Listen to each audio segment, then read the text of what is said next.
qual foi o seu primeiro emprego, como foi o seu primeiro contato com o mercado de trabalho, porque já dando um pequeno spoiler aqui, a Agatha, ela trabalha ajudando pessoas a trabalhar. Então, e aí como foi essa sua inserção no mercado de trabalho e principalmente a jovem Agatha, visionária, sonhadora, como foi esse primeiro contato, por favor?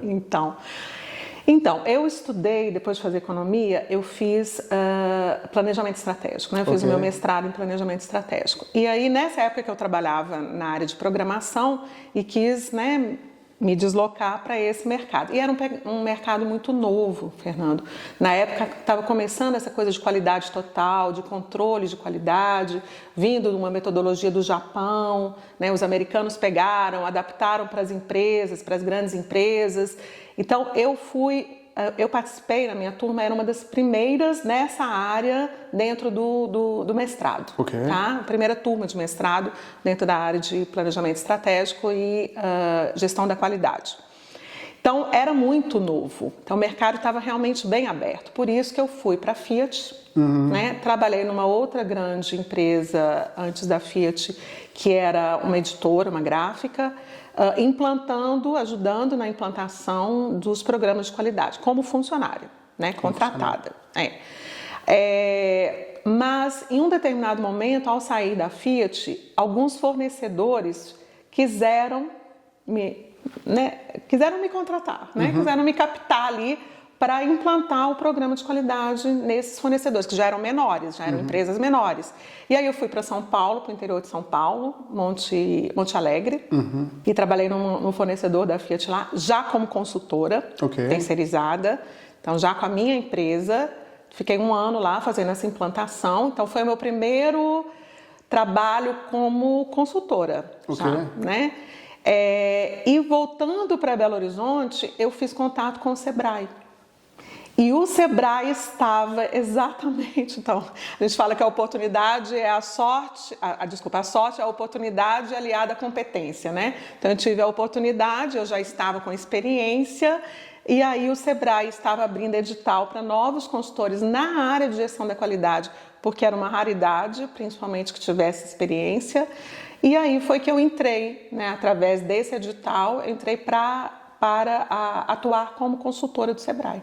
E aí voltei para as pequenas empresas, né? A implantação de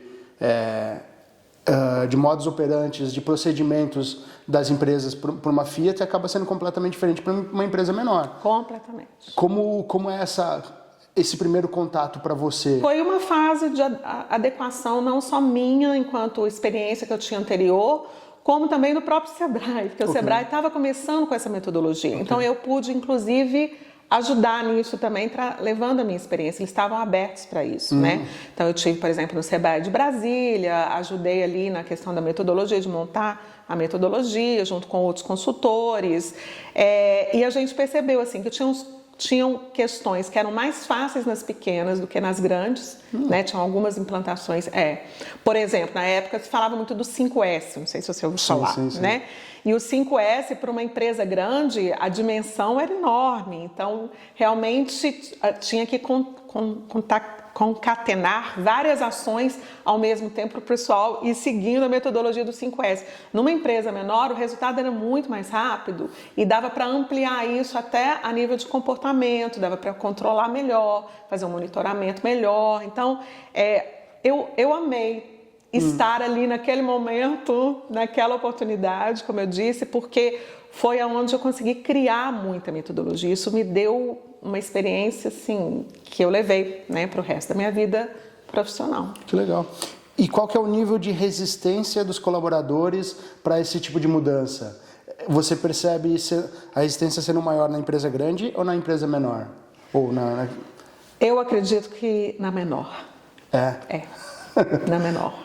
Na menor. Acho que talvez porque as relações são mais próximas e aí fica um pouco velado, né? Okay. As questões até de relacionamento mesmo. Então, na empresa menor foi esse ponto mais difícil. Okay. Eu senti mais dificuldade. Mas os resultados também são mais rápidos, eu imagino, né? São bem mais rápidos. E a adesão, depois que pega, a gente eu costumava dar como exemplo assim, que quando você implanta uma coisa nova numa empresa pequena, geralmente, assim, num primeiro momento, 25%, 30% das pessoas aderem à coisa nova. O restante fica ali aguardando para ver se aquilo ali vai mesmo e quais são as vantagens para ele. Depois tem mais um 30% que também atravessa a ponte e aí vai para o prédio novo. A gente falava que era o prédio novo, né? Eu dava essa ideia, essa imagem. Mas tem um restinho ali que não quer mudar. Sim. Né? E aí acaba tendo que se trabalhar mais essas pessoas, ou às vezes, infelizmente, elas não aderem, não ficam na empresa. Qual foi o próximo passo depois disso? Então eu estava trabalhando nessa área específica que era a gestão da qualidade, os programas de qualidade. Mas como consultora eu podia trabalhar em mais 2 áreas, no total 3. Né? Então eu fui para a área de associativismo e cooperativismo também. Então eu acabei me especializando um pouco nas ONGs.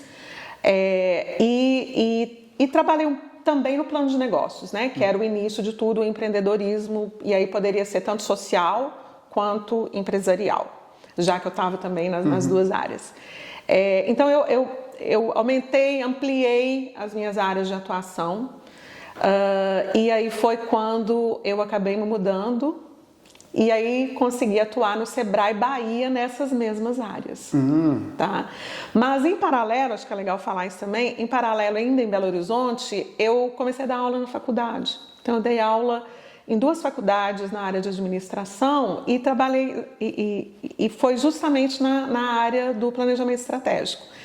E era muito bom porque eu trazia a vivência das empresas para a sala de aula.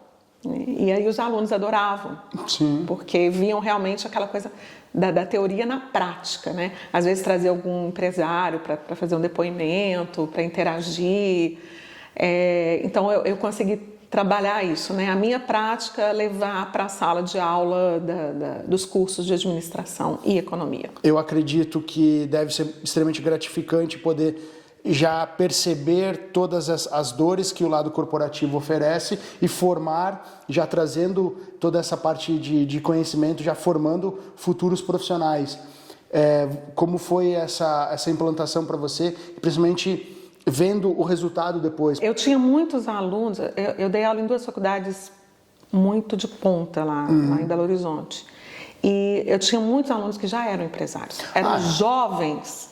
Mas muitos, claro, não todos, sim. Mas muitos iam herdar a empresa, né? E estavam ali fazendo a faculdade, até por isso mesmo, se preparando para isso, né? Então eu consegui ver muita coisa acontecendo até durante o próprio curso, né? E alguns até me contrataram como consultora também, né? E como depois de serem meus alunos continuaram também em contato comigo, eu pude ver muita coisa na prática. Então isso me dava força, me dava motivação, né? Me fazia acreditar mais ainda que o que eu contribuía na sala de aula fazia muita diferença para a prática deles depois. Infelizmente você é uma profissional já com algum tempo de carreira. Como você vê isso no passado e no presente hoje, essa geração atual com muito mais acesso à informação do que era no passado? Como você consegue perceber essa diferença do brasileiro do passado com o atual, por favor? Claro que depende de onde no Brasil, porque a questão da cultura, né? Eu tenho experiência muito grande com empresários mineiros e com empresários baianos, okay. Né? Tanto os que estavam iniciando quanto os que já estavam atuando há muito tempo. Mas se falar a nível de geração, eu acredito que antigamente era muito mais na tentativa e erro, né? Então aquela coisa, não deu certo, vamos mudar, não deu certo, vamos mudar, sem muita busca de informação, até porque também não tinha tanto acesso, né? E por isso o papel do Sebrae, né, era muito importante. Eles, aquela coisa dos cursos, dos treinamentos que o Sebrae oferecia, cada mês tinha lá, né, vários treinamentos que os empresários podiam se capacitar. Isso foi muito importante para aquela geração ali atrás, né, que não tinha onde buscar. Claro que hoje em dia a gente vê uma diferença, porque tem mais informação disponível na internet, né, e está muito mais fácil conseguir outros tipos de cursos, né, além dos oferecidos por instituições como Sebrae, Senai, né, a Federação das Indústrias dos Estados. Então eu acho que esse é um ponto positivo. Mas o outro ponto é que às vezes isso gera uma falsa ideia de que dá para fazer tudo sozinho. E ao invés de tentar se assessorar de especialistas, de pessoas que tenham mais experiências nessa ou naquela área, que a pessoa não domina, né? Porque eu acho que isso é uma grande questão no empreendedorismo.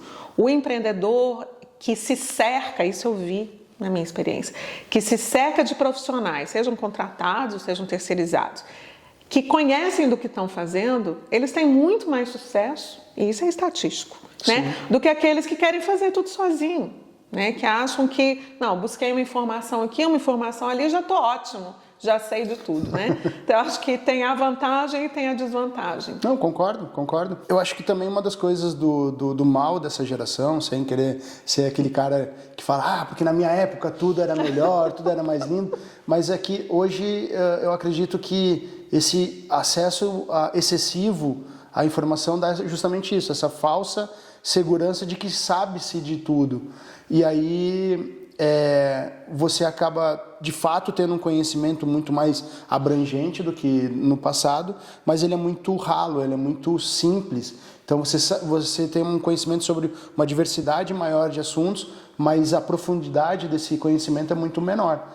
E aí eu acredito que também tem essa outra questão de que quando você contrata um especialista de um assunto que você não domina, ele vai encurtar o teu caminho de uma maneira muito mais rápida, ele vai tirar a tua dor muito mais assertivamente. E as pessoas não percebem isso. Elas acabam vendo o consultor ou a empresa terceirizada muito mais como um custo, infelizmente, do que como investimento. Exatamente, como um investimento, ou principalmente como uma pílula que vai tirar a dor daquilo que você está passando.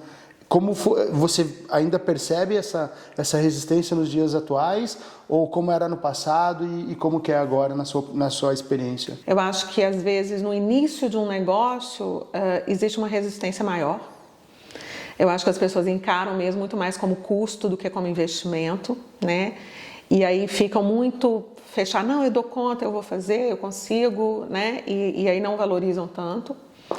Mas quando chega um momento do negócio, se o negócio sobrevive até lá, né? Porque aí tem essa questão, e aí já começa a perceber, a experiência, né? Principalmente quem nunca foi empreendedor, acho que isso acontece mais frequentemente. Chegou um momento que fala, não, realmente é melhor eu pagar por isso, isso é um investimento, isso vai me trazer, né, retorno. E assim, a gente tem experiência, eu vejo isso aqui na Holanda mesmo, tem empresários aqui que eu acompanhei, que hoje em dia são empresários de nome na área que eles estão, e que o que eles fizeram? Eles, num determinado momento, investiram em especialistas, em pessoas que foram ajudá-los, né? Eu posso assim, citar assim, vários, né? Que cresceram por causa disso, né? E infelizmente eu também consigo perceber vários que também não cresceram por não terem essa. Então depende muito da visão e da experiência de cada um. Concordo. O fato é, se conseguem enxergar isso mais cedo, né? Conseguem ter um crescimento maior.